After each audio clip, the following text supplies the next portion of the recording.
Intention. Aidés par la grâce de Dieu, nous abordons la méditation de la Passion de notre Seigneur Jésus-Christ.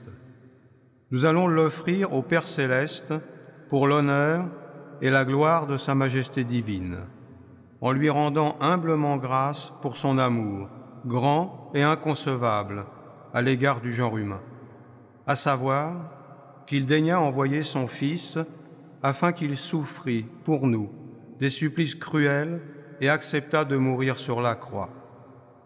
Nous allons offrir aussi cette méditation pour vénérer la très sainte Vierge Marie, Mère douloureuse, et pour honorer les saints du Seigneur, qui se distinguèrent par leur dévotion pour la Passion du Christ. Dans la première partie, nous allons méditer sur ce que le Seigneur Jésus souffrit depuis sa prière au Jardin des Oliviers jusqu'à l'accusation injuste devant le tribunal.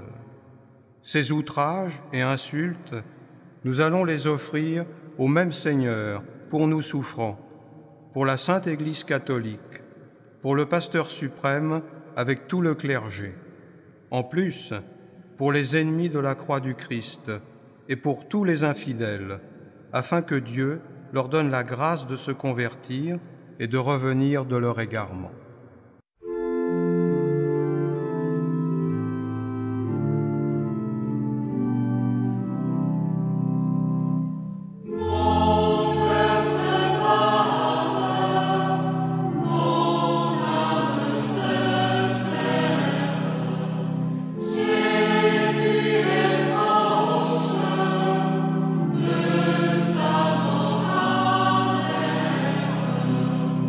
Amen.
Les plaintes amères, on les chante en Pologne depuis 1707, date de la composition de cet office de la Passion. Très tôt, elles sont devenues le symbole de la piété indigène. Pendant le carême, leurs échos retentissent dans chaque église paroissiale du pays, où les croyants les chantent devant le Saint-Sacrement exposé sur le maître-autel. Les mélodies se ressemblent partout, sans être tout à fait identiques. De même, les textes qui forment le noyau de l'office sont partout presque uniformes. Néanmoins, depuis le XVIIIe siècle, çà et là, d'autres chants de la Passion sont ajoutés à l'office, selon la tradition du diocèse ou du village. Si, dans les livres de prière imprimés, on trouve des mélodies simples, dans la pratique, le chant est enrichi de variantes et de rythmes traditionnels, avec des mélismes. C'est aussi le cas de la paroisse de Kórnik, près de Poznań, qui a conservé parfaitement la couleur locale de l'office. Notre enregistrement commence par un fragment des plaintes amères chantées selon la coutume de l'église de Kórnik, avec l'accompagnement de Franciszek Nowak, qui depuis 1992 est l'organiste de la paroisse et le gardien de la tradition locale. C'est lui aussi qui accompagne le chant de la première partie des plaintes amères, dans la traduction française d'Anna Dziewicka. Les chanteurs, dirigés par Anita Murawka, musicienne de profession, se sont rencontrés parce qu'ils aiment chanter les plaintes amères et parce qu'ils parlent français.